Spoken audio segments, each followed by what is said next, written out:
PowerPoint. I'm just, yeah, so excited. So while we do this, if you guys don't mind um, just um, taking yourself off by muting and, if video, if you're comfortable is fine to leave on as long as it's not distracting, but usually I just tell everybody to take their video off as well.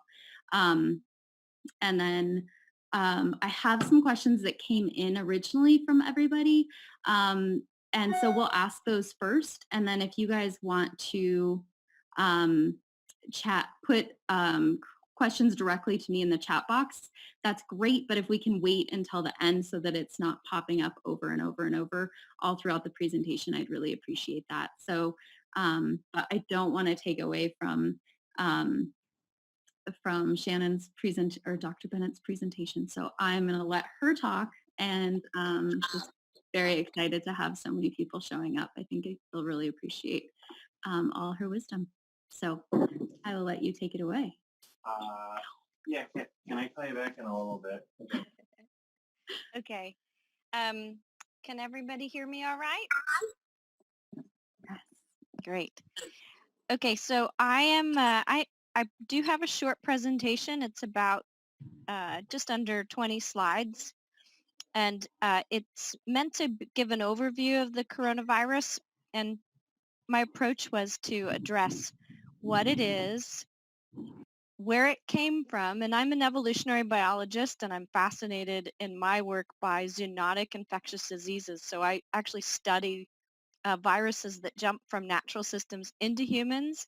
I have worked on hantaviruses as well as many mosquito-borne viruses like dengue and Zika. I've never worked on a coronavirus system before, but many of those viruses have ancestral forms in bats, as does this one, so it's very fascinating for me.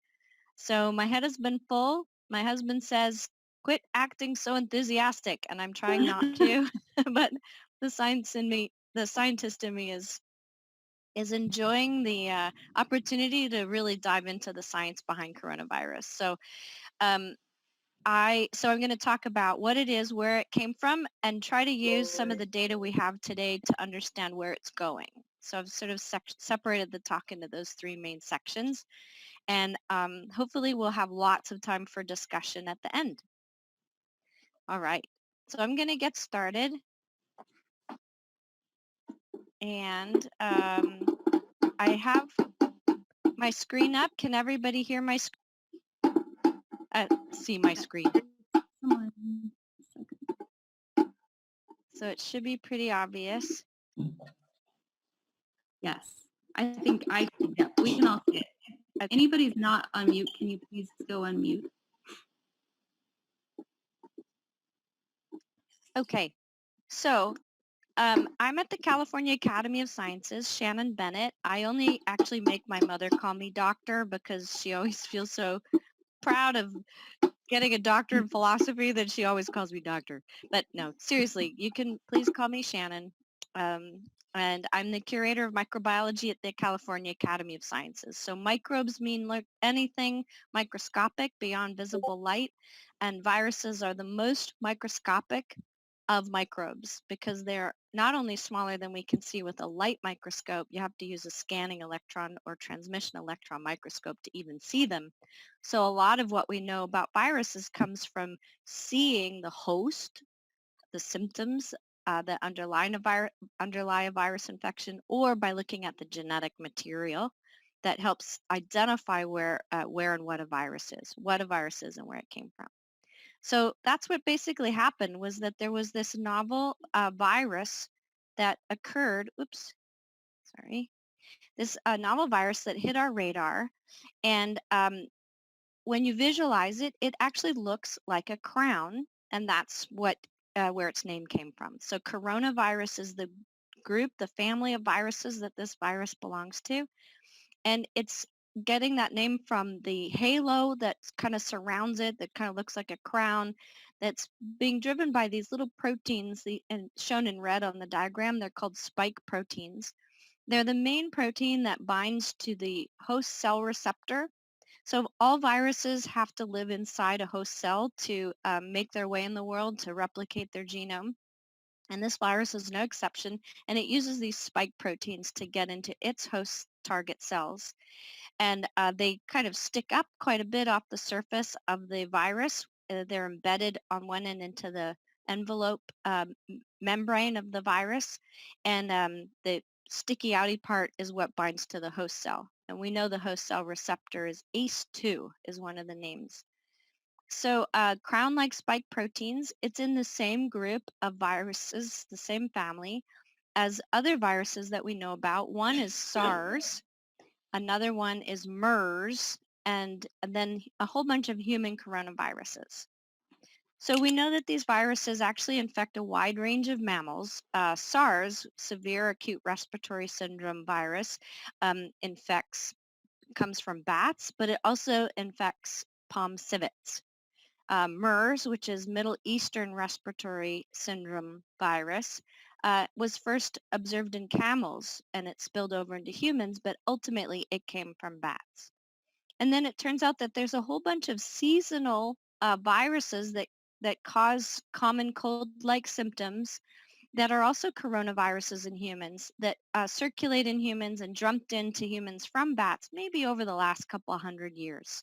So there's about 100 years. And there's at least 4 main strains of human coronaviruses that circulate in humans. And they account for something like 10 to 30% of all common cold cases. So when this virus was first identified and described, the naming of it is as follows. SARS-CoV-2 is the name of the virus, and the disease is COVID-19. And COVID-19 stands for Coronavirus Disease 2019. And SARS-CoV-2 for the virus is so named because it is quite closely related to SARS-1, the first SARS, and so it's the second one. So it's severe acute respiratory syndrome coronavirus 2. So it's a little bit like the way we name HIV for the virus and AIDS for the disease. So it was first discovered in China in around a case cluster associated with a Hunan seafood market. And this diagram shows you Wuhan on the left from a satellite image, and then you can zoom in, and these little blue structures are basically different tents and different carts and stalls in the market.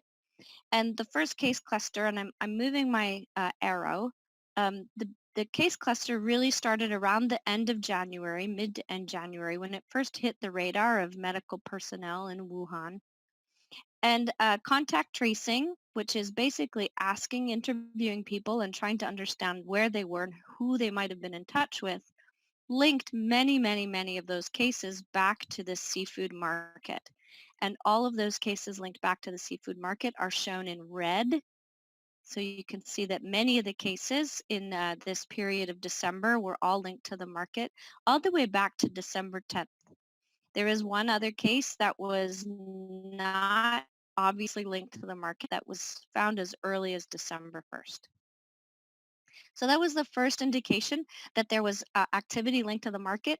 And actually that almost served as a bit of a red herring because at the time officials assumed that there was not efficient human-to-human transmission, that it was animal-to-human transmission linked through the market and the repeated animal-to-human transmission events. So what they now know is that actually it was only a single transmission event into humans from animals and then very efficient human-to-human transmission. So this is one snapshot of the number of cases now circulating in the world. So as we all know, we watched in horror as the number of cases in China grew. China is shown now in this yellow line. So the cases grew a lot, so much so that the early cases in December don't even rate on this map. They're too tiny, but they're there. And then, well, they're prior to this timeline. And then they grow, and then they basically hit a plateau.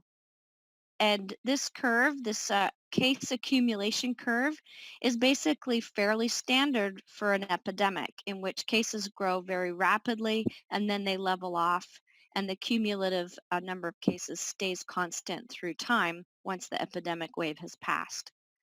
In contrast, these are all the cases in the world. It used to be that China dominated the world ticker counter of how many cases there were. Now that's not true. Of course, we know that other countries like Italy, the United States, Germany, Iran, not shown here, all became to have lots of cases circulating. Italy surpassed China, and now the United States has surpassed both. So in all cases, overall in the world, we're still growing in the exponential phase of the outbreak. We have not turned the corner and started to level off. And that's certainly true in the United States. And we are starting to see a hint that Italy is starting to level off. So this is basically another way of expressing that kind of data. A lot of this data is open access, and so we're able to download the data and sort of look at the patterns to try to understand where we are in the epidemic wave. So on the top panel are different countries' cumulative cases, and here's China on the far left, and you can see the red trace is going up, like I showed you on the previous graph, and then leveling off, and it's now constant. Other countries like South Korea have a similar pattern. They were off to a rough start and then quickly grew exponentially and then leveled off.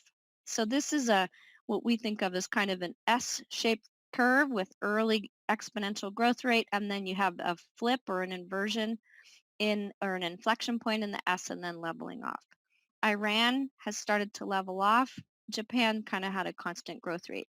So what that looks like down on the bottom panel in terms of daily new confirmed is really what I'm talking about when I talk about an epidemic wave.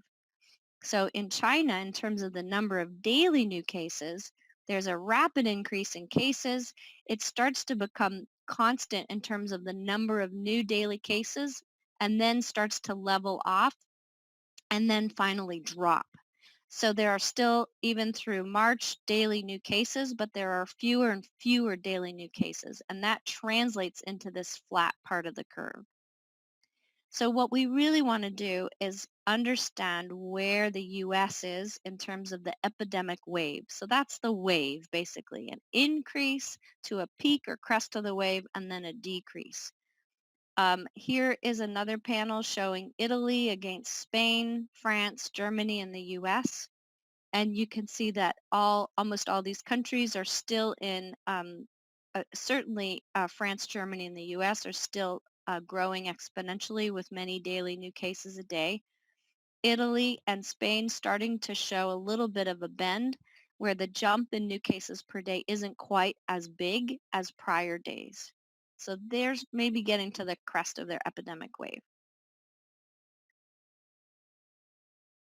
And then I wanted to look at the different individual states. Obviously, we know that New York is experiencing a lot of cases. At the time, Washington was second, but now that's not the case. Actually, I think New Jersey is second, and then California is third.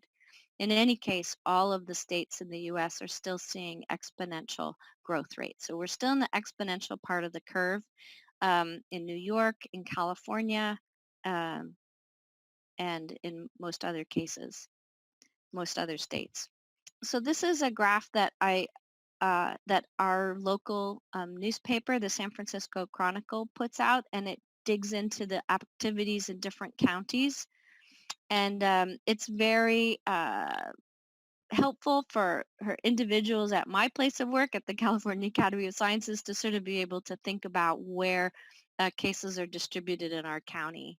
A couple of days ago, unfortunately, San Francisco experienced its first death, but the number of deaths is still fairly low. So I wanted to talk a little bit about the biology of this virus and why its unique biology kind of contributes to the way this epidemic has played out. So this graphic shows the course of infection. Somebody starts out infected, and then in the normal course, you would eventually have an incubation period prior to developing symptoms. And once you've developed symptoms, they can progress to various levels of severity, and then finally the case is resolved, hopefully by the recovery of the host. What's unusual about this virus is that sometime in between when they're infected, but prior to when a host is symptomatic, they can transmit. So it's very rare for viruses to be efficiently transmitted at notable levels during the incubation period. So this period between infected and before symptoms develop. The problem with this is that before somebody develops symptoms, they're basically going about their business, mixing in the community, going to work, taking care of loved ones, teaching at school, going to school, basically out there in the community and potentially transmitting. And we don't know exactly when somebody could begin transmitting, but the range has been anywhere from 2 to 14 days when you can transmit before you're symptomatic. In addition, the symptoms can start out very mild. So they can be very kind of general symptoms, and they can develop quite rapidly to hospital admission. In the U.S., prior to very recently, we were only able to test people that were admitted to the hospital or the ER room. So it actually was very difficult to even assess the number of people that were symptomatic, mildly symptomatic, and their contribution to transmitting the virus in the population. Down here at the bottom, I've included the most dominant symptoms. So far, this came out of the Chinese study. It was published in late February as a joint publication by the Chinese CDC and the World Health Organization. And it talks about 88% of all cases that develop symptoms develop a fever. This is the people that develop symptoms. So there's also a large percentage of people that never develop symptoms, and that's coming in at around 80%. 68% have dry cough, 38% fatigue, sputum production. So you can see that this is very, very similar to traditional flu-like symptoms and further confounds the early detection of this virus, especially when it's transmitting during flu season when people might also have flu. So all of these, basically these unknowns, the fact that we don't know how many people are symptomatic, will become symptomatic, and even while they're symptomatic, they could transmit, means that this virus has a great ability to transmit in the community before cases are identified. So the modes of transmission for this virus, there's been a lot of publications about whether it's airborne or aerosolized. And so I thought I'd just lay it out. What we know is that it's mostly transmitted through large respiratory droplets that are produced by a cough or a sneeze. And this figure on the right shows a person coughing, and it's a time lapse, and you can see in the cloud of droplets that's produced, there's a large number of droplet sizes, a large range of droplet sizes. And this paper actually talks about the droplet sizes ranging from 0.1 microns to much larger. But the smallest one of 0.1 or 0.01 microns even, these are viruses that are only nanometers in diameter. So even tiny droplets can hold a lot of virus. These large droplets basically start to fall to the floor. They're large and heavy, and they won't float in the air. Some of them, the very tiny ones that might stay in the air, it turns out that this virus is fairly delicate, and so it doesn't survive in the air very long because it dries out. So the people that are at risk, most risk for airborne transmission, are basically people that are working in a healthcare setting, working with patients, particularly if that patient needs to undergo intubation it becomes extremely dangerous because the process basically can nebulize or aerosolize very tiny droplets, as well as taking care of somebody who's producing very tiny droplets as well as large droplets.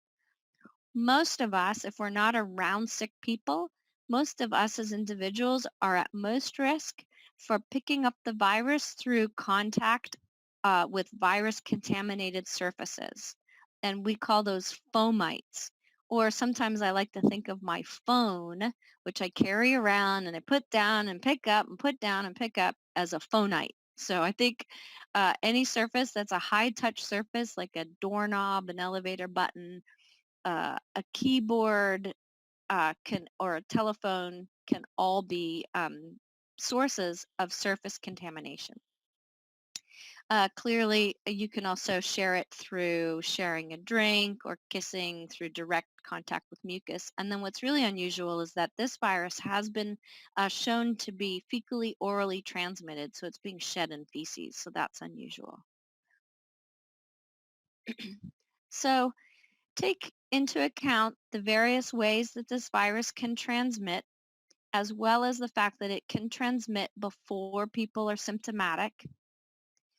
That rolls into an estimate of the ability of a given infected individual to infect the other infected individuals ranging from 2 to 4.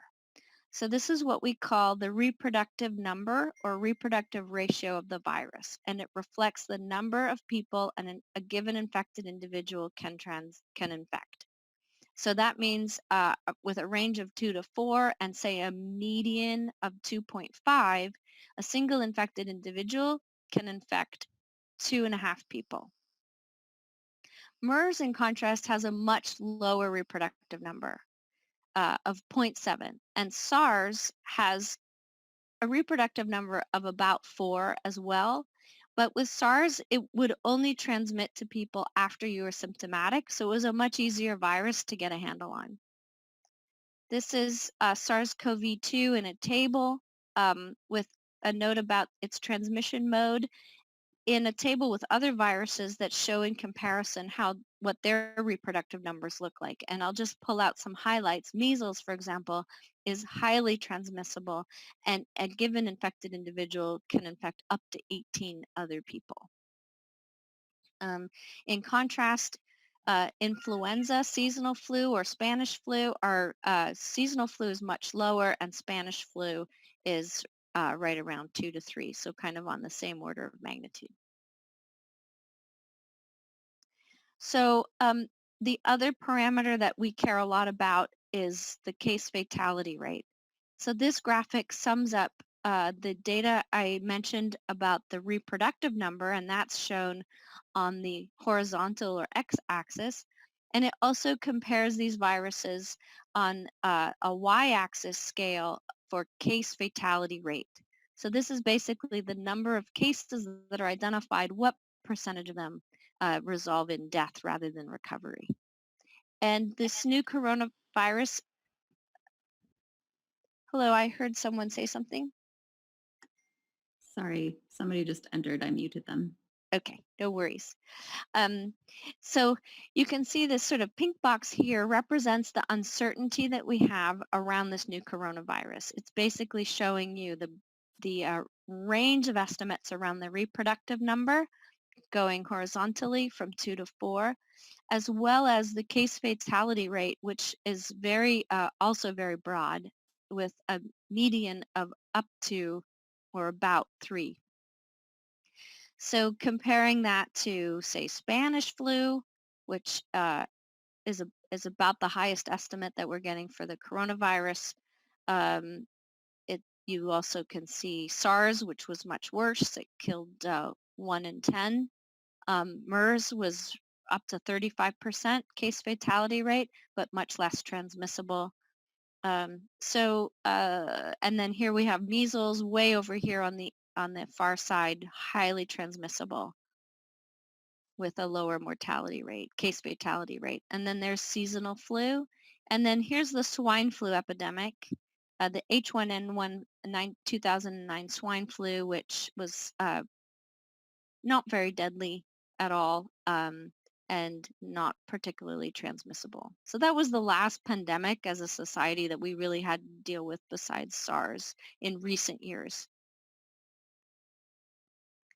So one of the things I love to do is, as a scientist, is, and I'm really enjoying the crowdsourcing nature of this epidemic. So many people are posting the data in public forums where everybody can access it. You can download it, you can analyze it, and explore it. So I'm just going to pull some examples up. So this is out of date, obviously, because this was done on a screenshot made on Wednesday. So I'm just going to pull some of my favorites. We can, John Hopkins is really cool, but all the data is in red.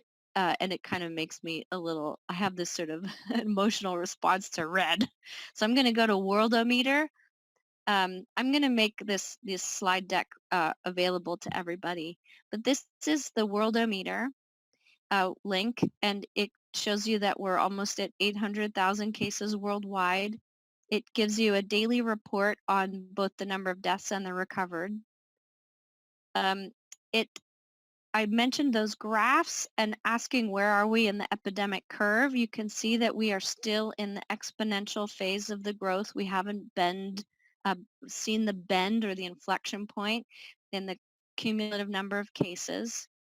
It also gives you a list of each country and how they're doing. So you can go to the US and you can see that we are now obviously well surpassed the cumulative cases in China, 163,000. You can see that New York and New Jersey are in the lead.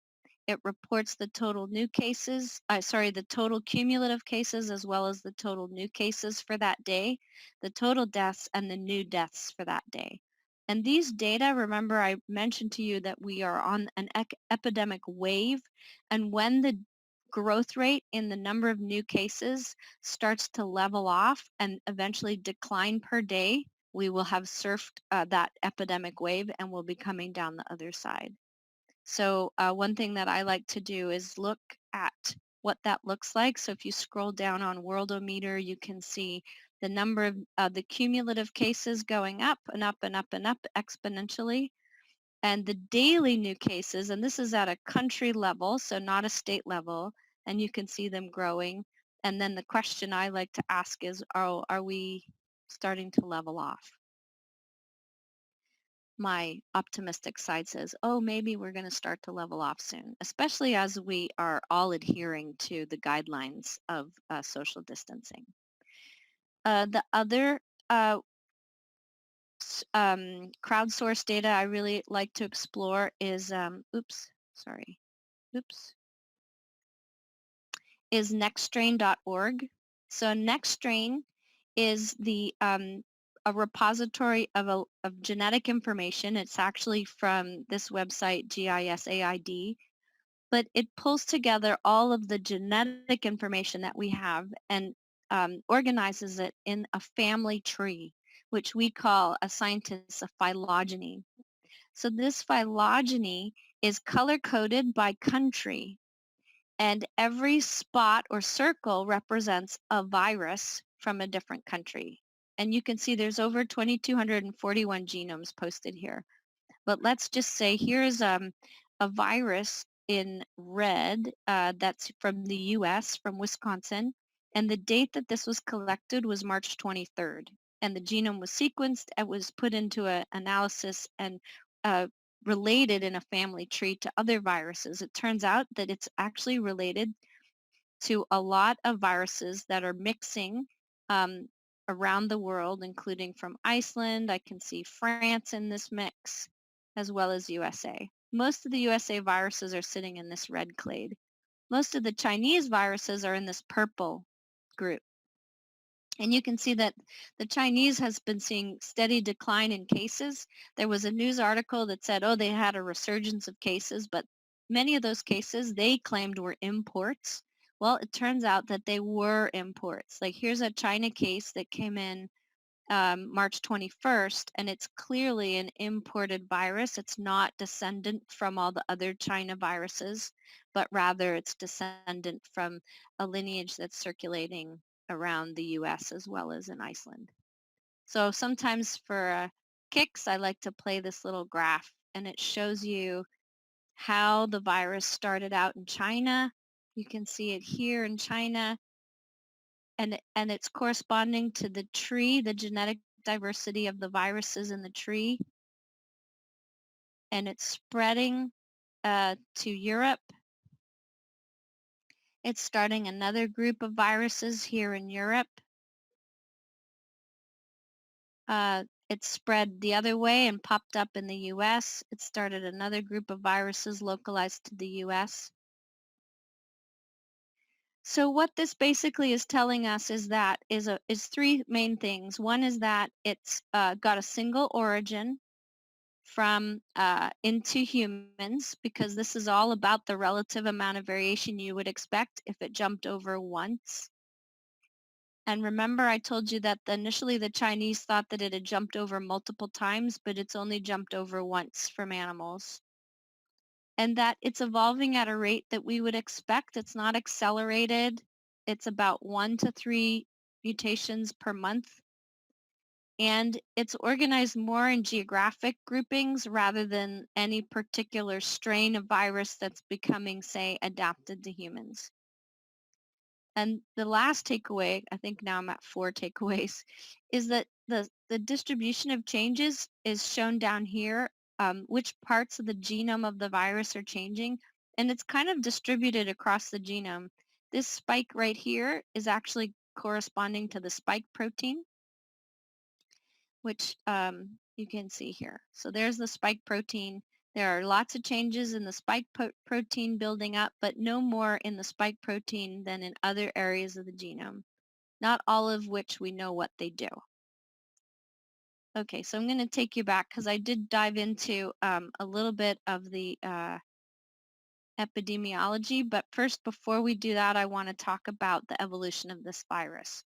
So I mentioned that this whole group of viruses comes from bats, and this is a family tree zooming in on that. This is an RNA virus. It's a single-stranded positive sense virus. It's got a genome of about 30 base pairs, 30 kilobases, 10 genes, and as I said, it changes about 1 to 3 times per month. This is the new virus here shown in red, SARS-CoV-2. And there were 2 whole genomes that were published early on from China, January 1st and December 31st. So this way of labeling tells you the geographic origin as well as the date and some other identifier information. The most closely related virus to this virus in red is a virus coded in yellow that came from a bat from a different province, Yunnan, and from 2013. So this was collected under the auspices of a totally different study, and just the genetic information was posted online in public repositories. And when the people that discovered SARS-CoV-2 went to put it in a family tree of what was known, this virus popped out of the public database. It's 90% related, and it's a bat virus. And so that's how we know that this virus came from bats. There were a few other studies, again, completely independent studies that had been sequencing pangolins in Guangdong. And they posted, as well as Guangxi,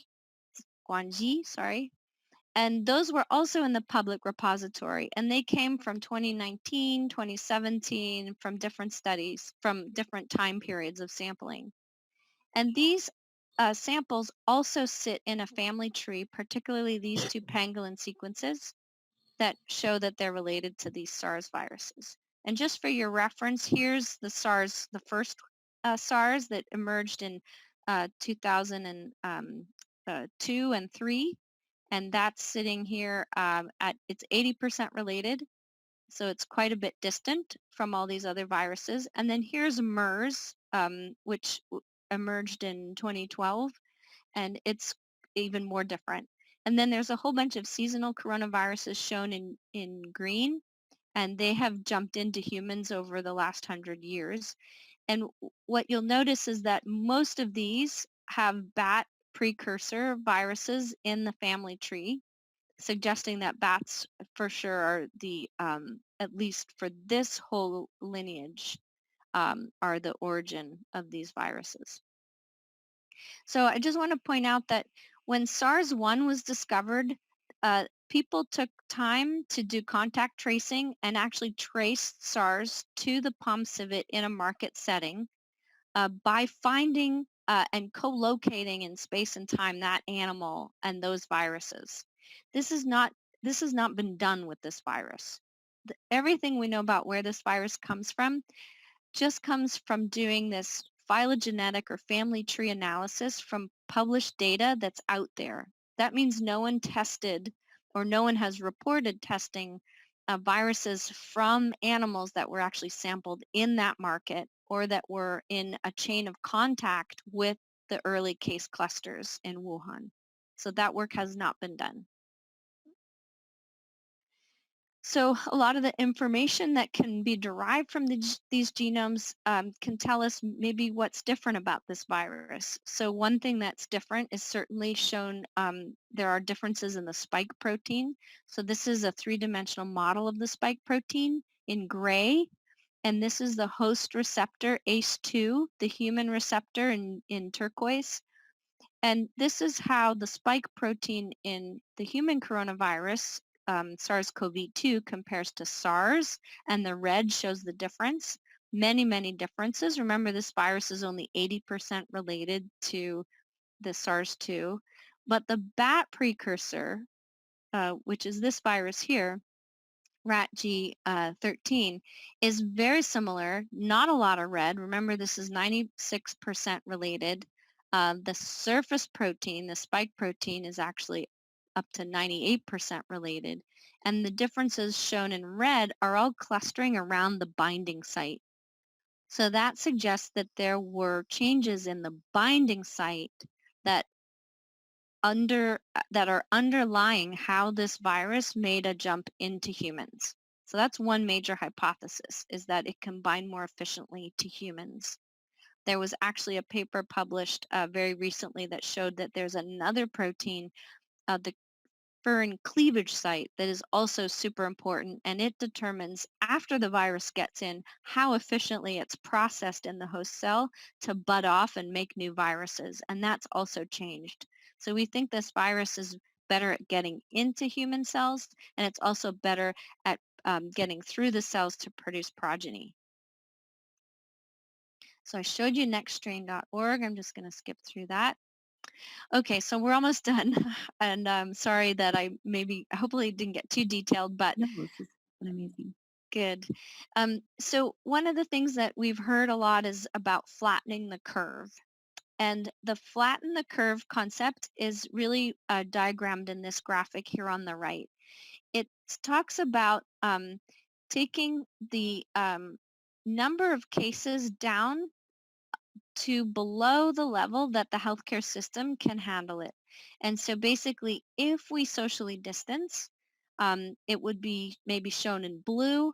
The number of cases, the growth rate, which I mentioned, this is the epidemic wave. It grows exponentially and then it flattens, and then we get to the other side of the wave and it goes back down again. So if you can dribble the number of cases in to the healthcare system, even if they're growing exponentially, the exponent, the power is smaller and it's spread out over time, then we can actually handle the number of sick people that need care better, more appropriately for our system. And ultimately that will reduce the case fatality rate. So when we see elevated case fatality rates in places like Italy, it's basically because whatever protective measures were implemented were not implemented quickly enough or strongly enough to bring the curve below that dotted line of their healthcare capacity. And so the exponential growth rate of the virus outstripped their capacity to care for people. And even though they're maybe starting to see the crest of that wave and come back down, they're seeing a lot higher rates of fatality. Case fatality rates are higher. So we're confident that the case fatality rate of this virus can be strongly mitigated and reduced if we flatten the curve, which is basically taking protective measures, in our case, social distancing. Here in California, as well as at the federal level, there are uh, many things going on to invest. Our state declared a state of emergency, as well as our city and county, and that helped to bring healthcare infrastructure into place. I was just browsing both the NIH and WHO lists of clinical trials that are going on right now. There are over 220 clinical trials in the U.S. To look at COVID-19, and around the world the WHO registers over almost 600 cases. There are quarantines and health advisories in effect. Many of these clinical trials are working on antivirals, vaccine development, as well as getting a better handle on the epidemiology of the virus. We went into self-isolation and shelter in place on March 19th officially, but we were doing staging in different responses prior to that, like reducing crowds.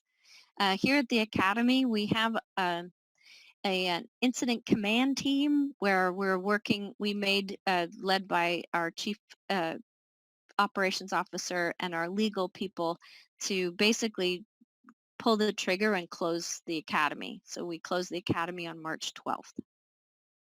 And so personally, I always like to give people, empower people to do what they can do. And basically, as I mentioned, with the transmission of this virus, it should really, the droplets do tend to drop off within 6 feet. So this graphic here shows how we think coronavirus behaves, and compared to something like measles, which is a tough virus.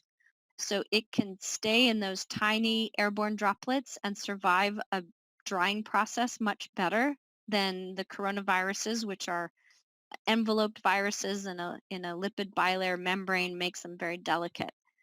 So we know that this virus probably can't survive very long in the air in an airborne state. So that means that we can really protect ourselves a lot if we don't get in contact with the viruses on contaminated surfaces. And what that means is that we need to wash our hands often and thoroughly with soap and water. Alcohol-based hand sanitizers is great. We need to try to avoid touching our face with unwashed hands, or the food that we eat with unwashed hands. And practicing social distancing is going to be very effective, especially if you're not forced to be in an enclosed room in a healthcare setting, where you might be, even if you're 6 feet apart, you might be actively breathing the same air of someone that might be actively putting droplets into the air. So with that, I am happy to answer any questions. Wonderful, wonderful. Okay.